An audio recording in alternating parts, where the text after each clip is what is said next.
Hey everyone. So this video is a little bit different than the other ones. It's kind of nerdy and philosophical. So if you don't like either, um, you don't have to listen. Yeah, just a heads up. This is what's about to happen. Um, so I'm in my philosophy class, right? And we're talking about freedom. Yeah, the class is called Freedom and Responsibility, and that's all we talk about. But we don't talk about really modern thinkers of freedom and responsibility. We think of, I don't know, 1950s, 1960s writers like Eric Fromm, B.F. Skinner, and then older writers like William James from like turn of the century. And basically, the question everybody has is, are we free? And if so, how? To what degree of freedom? It's really complex, and many different thinkers, many different ideas. The whole thing with determinism and I guess non-determinism or indeterminism, all that stuff. The universe is made out of matter and energy, but it's made of set laws, and everything we do is predetermined by these laws. And since we're made up of the universe, we have to be predetermined because the universe is made of laws. This is obviously, I mean, it's pretty much BS. This determinism thing, because it doesn't take into account a lot of the complexity. And as William James said, you can't tell what. Let's say somebody walks down the street, right? And there's a fork in the road, and they make a left and not a right. They made that left, and you ask the determinist, how did you know that that person would make that left? How could you determine that? It's like, well, it was predetermined. It was set that he had to take it. But the only way the determinist could distinguish that is after the fact. So really, determinism is just like an after the fact kind of thing, because they can't really determine much at all, because there are too many variables, it's too complex, and there's randomness in the universe. There is a degree of randomness. So this philosophy is kind of old school, and it's pretty much dated at this point. But it had a little revival, more complex revival, in the 50s with B.F. Skinner, who's saying the only thing that we can observe in man is his behavior, because we don't have any kind of degree of awareness of his insides, which is of course changed. Now we have neuroscience, but even that, B.F. Skinner might argue, is just, well, it's just the way the nerves and the neurons are behaving. So we have this whole thing where we don't know what the self is. And this is sort of where the philosophy class stopped. And unfortunately, I have to make a presentation that's 20 minutes about this, and I have to pick something about this, and I've been trying to figure out what to talk about. And I think that probably the best thing that I could bring up are probably alternative philosophies, because, of course, this class is a philosophy class at a Western university. It's going to be heavily focused on Western thinkers, without much um, thought or even awareness put into other types of philosophy, such as Eastern philosophy, for instance. So, what would a monk, a Buddhist monk, say, or a Zen monk say to the question, "Are we free? Do we have free will?" And to this, I actually recommend just watching B. Alan Wallace's, not watching, listening to his set of videos, lectures about free will, because I think that would probably be a little bit more explanatory. Um, but anyway, so what would a Eastern philosopher say about free will?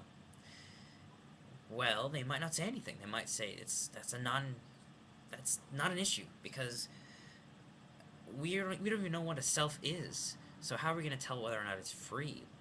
You know. So if the self is illusory, how could we be free? Free from what? Free of what? Um, Something to that degree.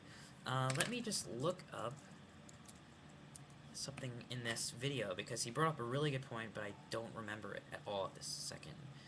Um, so yeah, so in the West, we are so concerned with free will, because our fate is in the hands of, he says, Bielema says, an omnipotent God that already knows our destiny, right?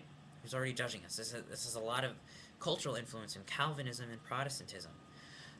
In the East, however, free will is not an issue.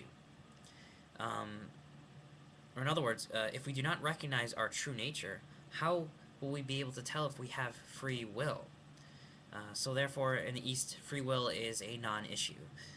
The heart of the matter is questioning the subject-object duality and perceiving this immediate moment. Because if there is no self to be free or not free, then what's the issue? So in other words, they go another step further. They go beyond the whole free will determinism thing going on in the West, and they say, well, hold on a second. Before we think about whether or not we are free, who's we? Who's asking the question? Let's find our true nature before we ask whether or not it's free. Because if we look into that, then we'll be able to determine a lot of things around these lines. And perhaps we'll find that some of the questions were silly to begin with. So I kind of got to get into all this stuff, this crazy Eastern stuff that probably not many people have listened to. It's a philosophy major class, I don't know. But anyway, so this also reminds me of Krishnamurti, because Krishnamurti talks a lot about freedom.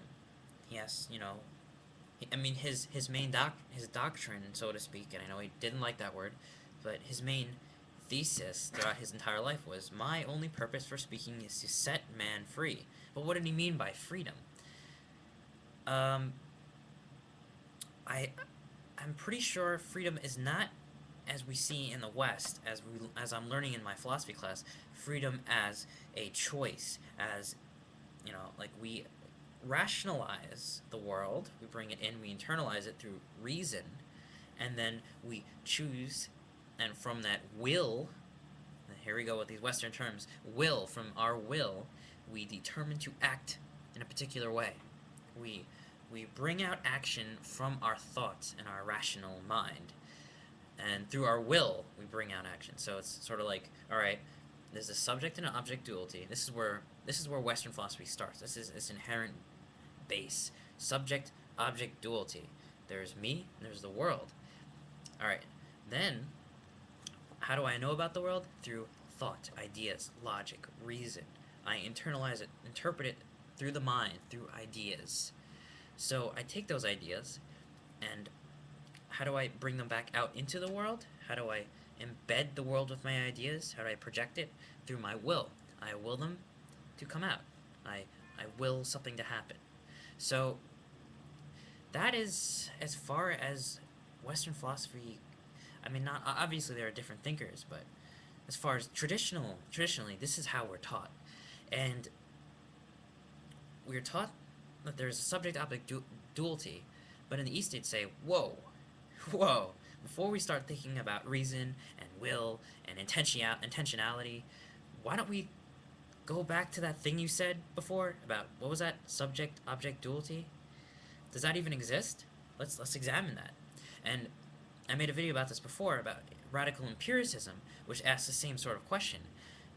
Is there really a subject-object duality? Because if we look at our bare attention, our bare awareness, there doesn't appear to be. There doesn't appear to be this giant gap between the self and the world.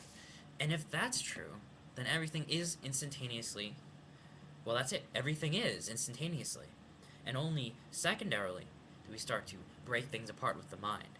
But if the very pillars of our philosophy are not subject-object duality, not two, but one, or even just isness, then that completely radicalizes it's as a radical philosophy, because who is there to be free, and how are we going to see freedom then? Because in the East they say freedom is more of a choiceless awareness, not being compelled to do one thing or another, but to just be. Perhaps that is freedom. But if we're going to rationalize everything, if we're going to set up all these different philosophies about freedom, about choice and object and subject and intentionality, and all these things, is that freedom, or are we still bound to ideas and compulsions and desires? And is that a truly free, autonomous individual, somebody who has developed a high-end, rational, autonomous mind? Or is it one who rests in choiceless awareness? So I guess I'll leave that with that question, and thanks for listening.